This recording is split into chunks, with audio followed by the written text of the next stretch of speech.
So when this program, when we were discussing the origins of this program, putting together this discussion, okay, one of the things that we talked about, I talked about it first with Ulysses, okay, was, I don't know how familiar you all are with the concept of decolonization, okay? The decolonization is like sort of like unlearning a lot of the negative, bad, well, not bad, negative or things that we inherited from the public schools, from the educational system. So social media has like sort of intensified this process.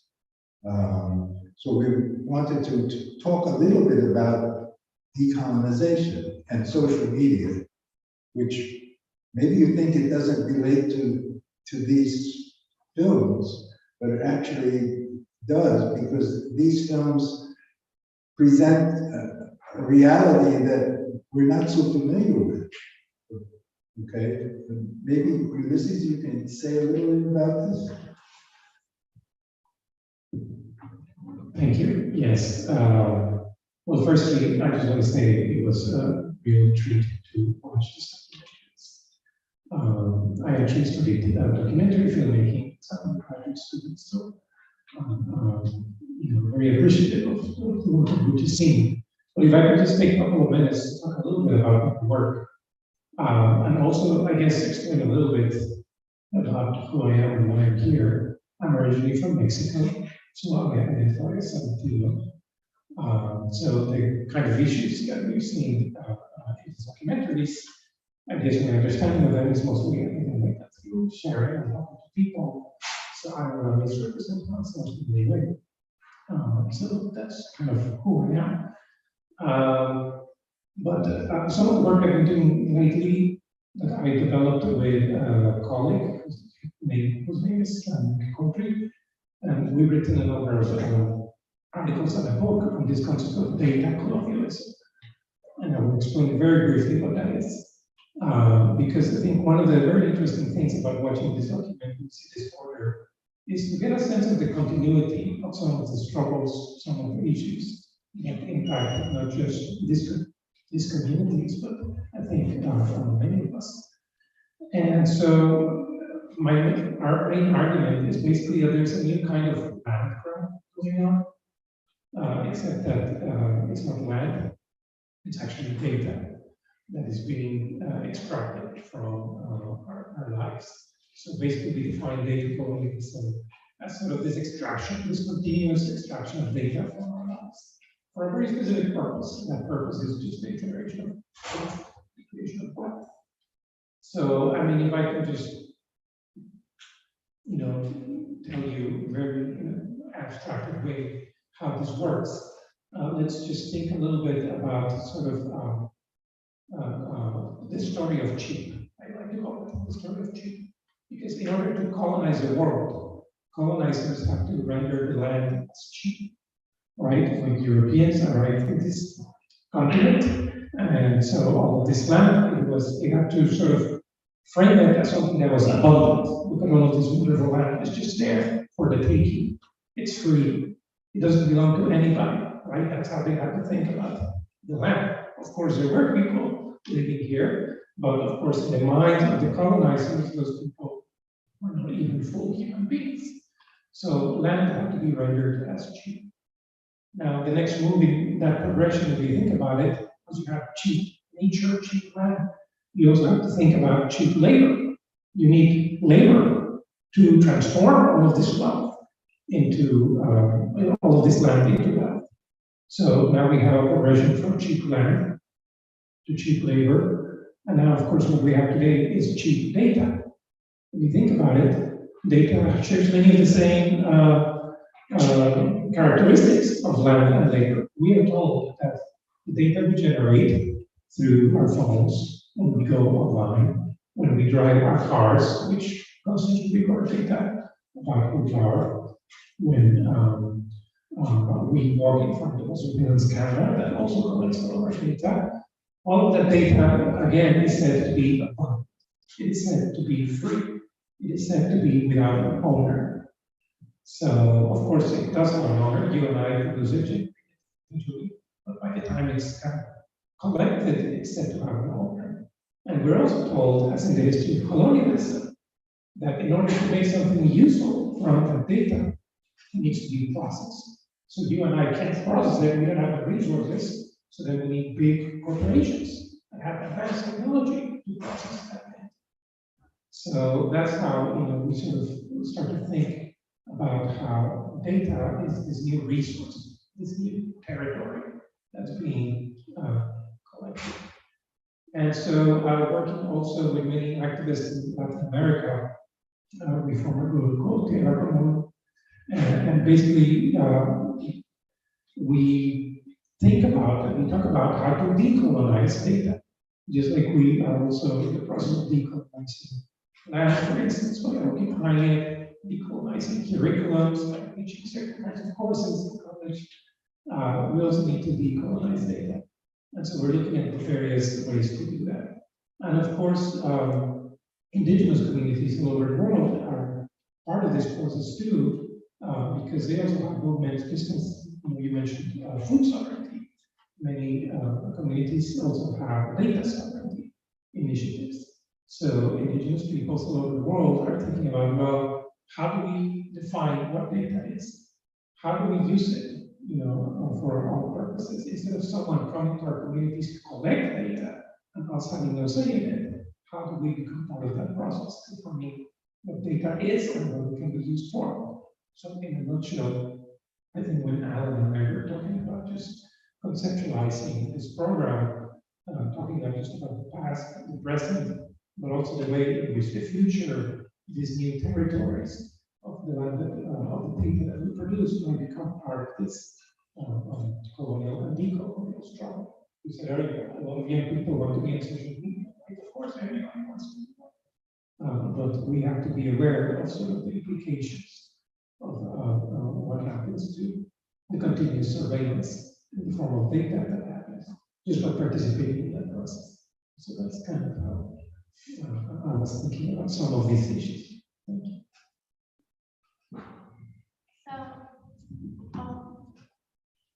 So let me ask you all, what do you think we can do as a community to make this a better place for indigenous communities?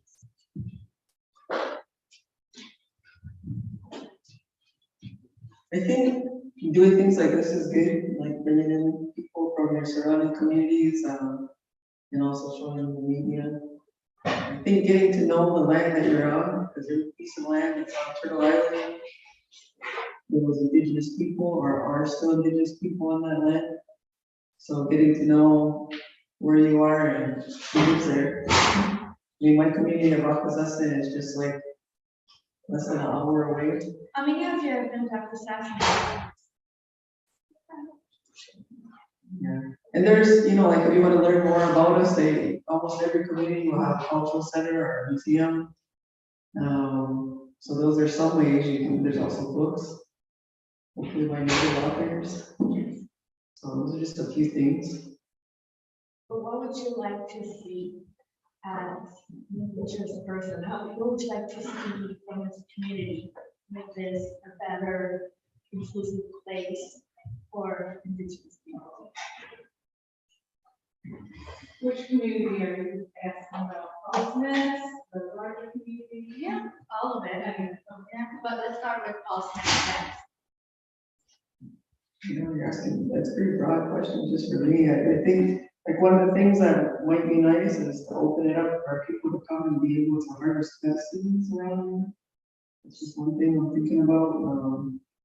Maybe I don't know what kind of classes you teach here. If you teach anything on indigenous studies in this school, inviting people like from my community to learn more about us, our culture, our history. So those are some things that I think of. Do we teach any indigenous studies classes at Oswego? Do we offer anything? we do, I don't personally, because my field is mostly media studies, but we do have Native American Studies Center, and so we do teach courses. I hope maybe some of them are on Zoom to talk about this event. I think, because we face similar pressures when we talk about these issues having to do with technology. People want to know, well, what can we do? And especially when you think about problems that are 500 years old, it's not like we can solve them in a week or a year or 50 years. I think mostly we have to just see ourselves as part of long, ongoing struggles. In Latin America, we also have a rich tradition of what they call working within, against, and without the system or the state. Because I think when we think of solutions, we might just think of easy, quick things that we might achieve. So for instance, I talk to my students about these problems with the colonialism. One solution might be, well, I'm gonna get out of Facebook, which, if you want to do that, that's fine. Of course, Facebook can also be very useful if you're trying to, use it as a tool for organizing activism. So I don't have my students even to leave Facebook or Twitter or anything. But some of them do want to do it. But those are sort of short-term, very specific solutions. I think when we talk about working within, without, and against the state, we mean that we need to be part of the political system, as corrupt and deficient as it appears to be these days. But yeah, at the end of the day, we need to work with politicians. We need to make sure that platforms at least include some elements that benefit us, benefit our rights. So that would be kind of working within. But also working without means that's not enough, right? We know that working within the political system is not going to be enough.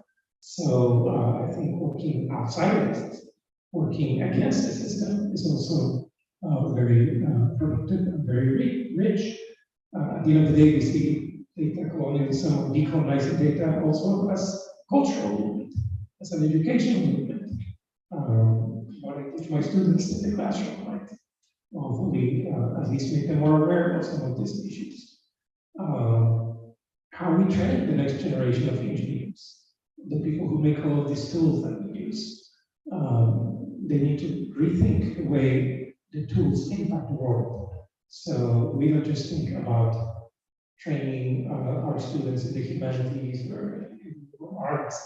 We also want to change the way engineers are formed, computer scientists are formed, business, administration students are formed. So it has to be a much broader cultural and educational change. What you were talking under the ask about women and how they can come out of age.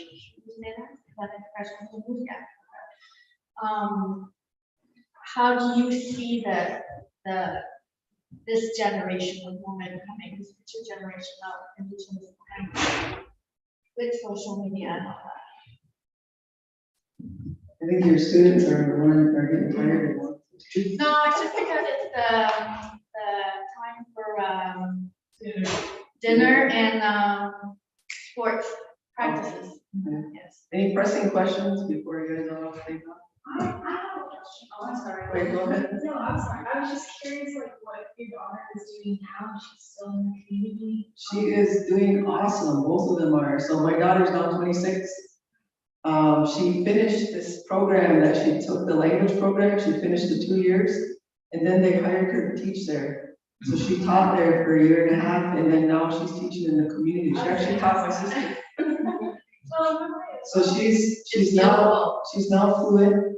She's teaching the adult immersion, and she is doing so amazing. She is so passionate about it. Like she'll be up at night recording elders speaking, learning the different words and so. And too. She was teaching at the Freedom School, and then now she has 2 kids. She has a girl and a boy. Yeah, so they're both doing amazing. And I think that's beautiful because my generation is more Yeah. adult. Yeah, I have 4 kids and 3 of them in school. Yeah. That's beautiful. If you ever were open up your community, I would absolutely love to know understand some of the culture, learn more about it. I don't know if it's open to the public. There are places you can visit in the community, and actually Akwesasne has a tourism industry now where you can go and like make baskets with carry bill, or yeah, they have different things like that in the community. I think you can like Google it, Akwesasne tourism. Yeah, and then there's there's also the Akwesasne Museum and Cultural Center that's open to the public. They have a great museum there. You can learn a lot just going there. So yeah, come to Akwesasne and check that out. Thank you guys so much. Yeah. Thanks for coming. Yeah, so thank you for coming and being here. I teach writing and some sociology courses. I created a course that I use Westerns, and one of my jobs is to dispel myths. And I show a film titled Real Agent. Oh, I used to show that too. Yeah, so I guess it's the Heritage Center in the museum because that I would be looking for as well as sources of new information, right? I teach a class in the 60s and I teach about the Indian movement and Alcatraz, and there's so much of the history that people just don't know. Yeah. So I guess it's that database of resources that as an educator, I would love access to, because we're also busy mining that information myself. I can't do it, but I do want to present current and relevant information. Yeah. To our students. For sources for native films, in Vision Maker Media, that's where I get funding for my films. They're funded by the Corporation for Public Broadcasting. They have a lot of films, so you could check them out. That's one of the reasons why I make films, because there's not a lot of information out there, especially of what's going on right now. And just watching his film and seeing my Uncle Tommy on there, seeing they're all like my Aunt Job, she's passed away now. It makes me think about the film that I'm making today. So maybe, I'll be gone and my granddaughters will be out there watching that and say, oh, there's my aunt up there. This is what it was like for them. That's why I think it's so important to do the work that I'm doing as a filmmaker, because I'm also making films from the inside. So I am part of this culture, I know what they're going through. I know what the ceremony is about. I know what to show and what not to show. So that's one of the reasons why I make films, just like that. And I appreciated seeing some of my relatives and really showing the strength of our people, like them standing out in the cold there to show their sovereignty, and that's the kind of strength our people have. And then fast forwarding to today and seeing those young women, sit out in the woods for 4 days, that's also showing the strength of, the culture and where they come from. If someone asked me to describe the Mohawk people in one word, I would say resilient. Yeah. Resilient would be, I think, the most appropriate word. Yeah. For them. Are you making another film right now? What's your next film idea? That's it. Next question. That's awesome. I'm actually working on 2 films simultaneously right now, and I'm in production. So I have one film that's called Gahnawe, which means original seeds, and I'm following some indigenous women seed keepers that are really saving our heirloom seeds and trying to repatriate them back to the nations that they belong to. And so that's one film. And then the other film is for a project called Reciprocity. And I'm filming Jessica Shenandoah from our community, who's really bringing back a lot of our land-based knowledge, things that we haven't done for a long time, like twining, and making cattail mats and fish leather, things that our people stopped doing. She's like seeking out that knowledge and bringing it back to the community. So I really, really like to document women that are walking in their truth. Like every one of us has something that we're here to do, maybe many things to do, but I like to see that fire in those women, and I recognize it. And you can tell when somebody's walking in their path, what they're really supposed to be doing. And that's the women I like to document.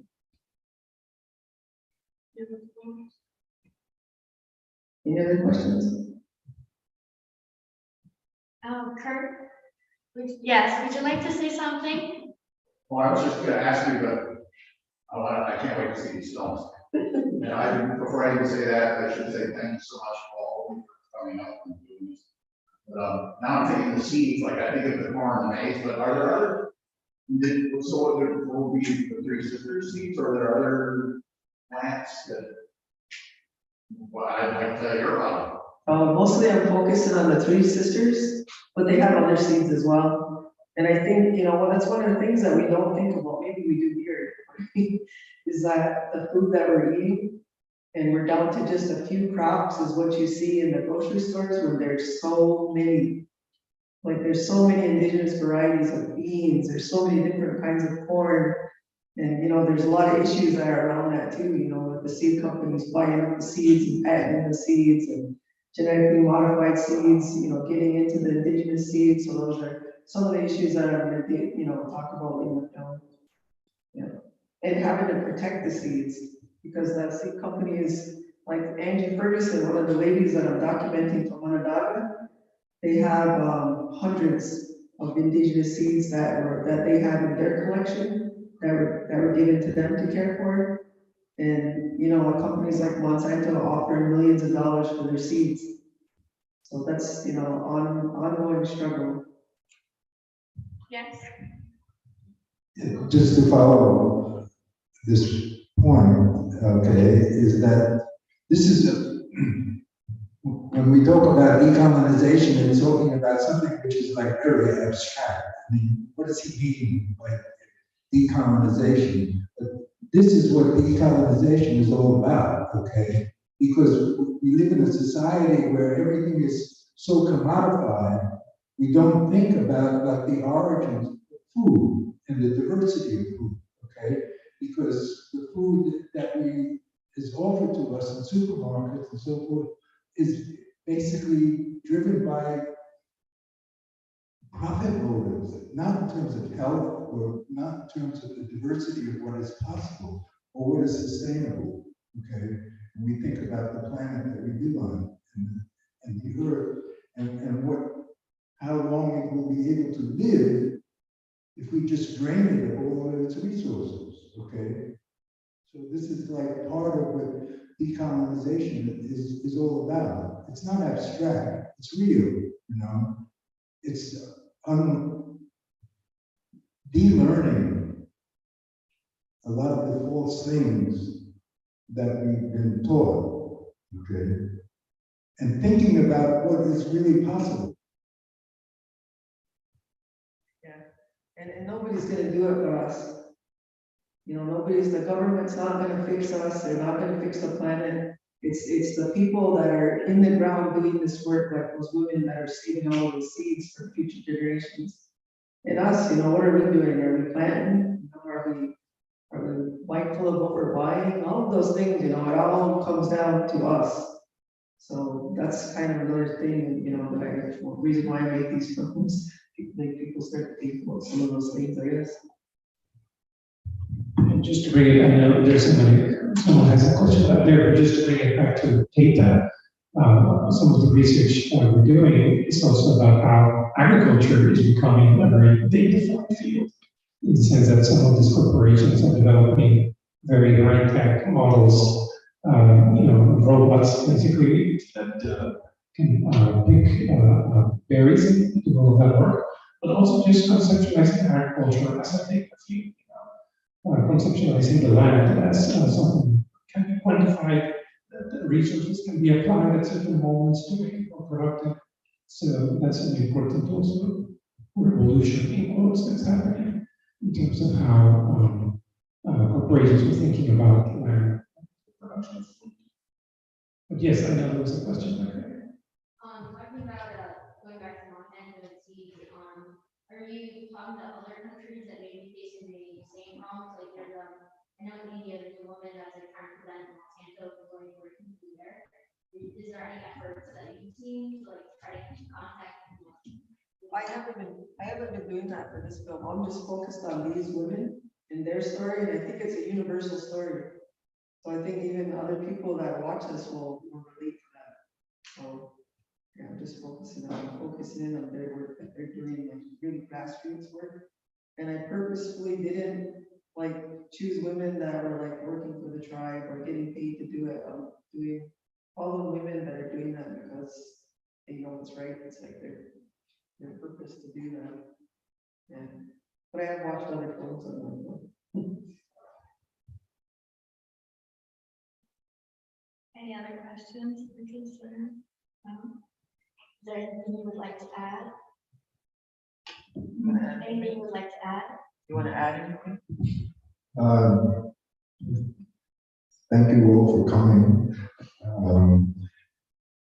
There's not a lot of people here left. Some people left, but it's not the size of like the group necessarily. It's what you can capture from seeing these films and hearing us talk about these issues that we've been discussing. That is important.